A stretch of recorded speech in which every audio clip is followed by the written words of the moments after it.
자, 이번에는 어떤 문자가 화이트 스페이스인지 아닌지 구별하는 방법을 알아보도록 하겠습니다. 여러분들이 화이트 스페이스가 무엇인지를 다 잘 알고 있다면 일일이 비교를 해서 화이트 스페이스인지 아닌지를 알 수가 있는데요.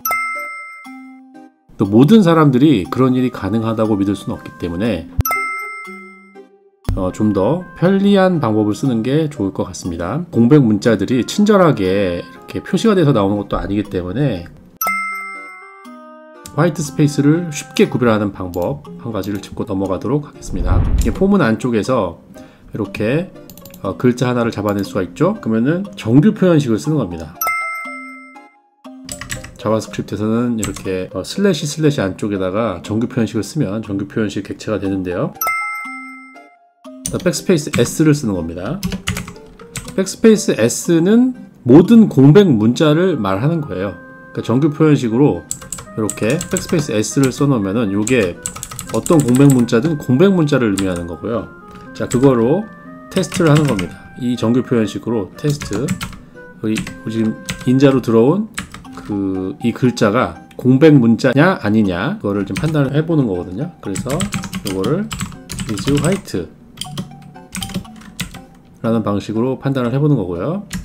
그래서 이거를 콘솔 좀 로그로 한번 찍어보도록 하겠습니다. chr 적어주고요.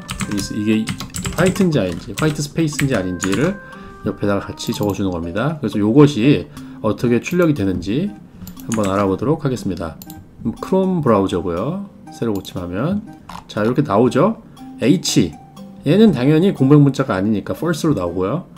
이렇게 false 당연히 나오고 있고요. 그 다음에 여기 공백이 하나 들어왔죠. 스페이스바가 들어왔는데 이거는 당연히 true라고 출력이 되어 있고 파서 느낌표까지 false고 봤고요. 그 다음 그 뒤에 우리가 백스페이스 RNTVF라고 적어놓은 부분은 전부 다 지금 공백 문자가 true로 나와 있죠. 자, 이렇게 공백 문자에 관해서는 이렇게 true로 판단을 할 수 있는 어떤 그 기능이 정규 표현식에 있기 때문에 그 공백 문자인지 아닌지 쉽게 알아볼 수 있다는 겁니다. 그러면은 이렇게 물어볼 수가 있죠. 파서를 구현할 때 특정 문자가 공백 문자인지 아닌지 왜 중요하냐.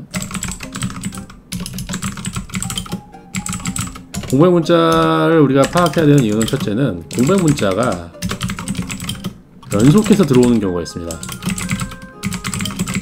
공백 문자는 연속해서 들어온다고 해서 어떤 특별한 의미를 지니지는 않거든요. 그러니까 공백 문자는 그렇게 중요하다기보다는 지금 여기에 공백 문자가 존재하냐 그렇지 않느냐 이것만 사실은 중요해요. 공백 문자가 여러 개 겹쳐서 온다고 해서 그게 그 어떤 특별한 의미를 지니는 게 아니고 공백 문자가 있었는지 없었는지 하나라도 있으면 공백 문자가 있구나라고 판단할 수 있는데 그게 또 여러 개 온다고 해서 그 특별한 의미를 지니진 않아요. 한 개만, 최소 한 개만 오면 되는데 그렇다고 해서 한 개씩만 딱딱 들어오지도 않거든요. 문서 보시다 보면은 여러 가지 이유로 공백 문자가 겹쳐서 들어오는 경우가 있습니다. 제일 많이 나오는 게 carriage return이랑 그 line feed예요. \r, \n 자, 이렇게 들어오는 경우가 많습니다. 요거는 문장을 개행하라는 말이죠. 윈도우즈 문서에서 여러분이 엔터를 치면 끝에 여기 carriage return이랑 line feed가 두 개가 붙습니다. 이렇게 연속해서 들어오는 경우가 있고요. 파이썬 같은 거 작성해 보신 분들은 알겠지만 문장 첫머리에 탭이 여러 개 붙어서 들어오는 경우가 있어요. 이걸 인덴테이션 한다고 하는데 인덴테이션과 같은 이유로 파이썬에서는 그 문장 첫머리에 나오는 탭들이 특별한 의미를 지니기도 합니다. 다른 언어에서는 그렇지 않은데 어쨌거나 인덴테이션이 들어온 이후로 이렇게 공백 문자가 겹쳐서 들어오는 경우가 있고요. 그 외에도 기타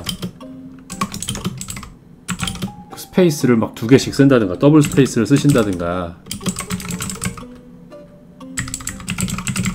아니면 실수로 공백 문자를 몇 개씩 추가한다든가 하는 여러 가지 이유가 있을 수 있어요. 그러니까 파서를 구현할 때는 어떤 상황이 되게 낭만적이거나 아니면 정확하게 들어온다고 판단을 하시면 안 돼요. 뭔가가 잘못 들어오더라도 그걸 처리할 수 있어야 파서가 쓰기 좋은 파서가 되는 거니까 그런 이유로 공백 문자를 파악하는 건 좀 중요합니다.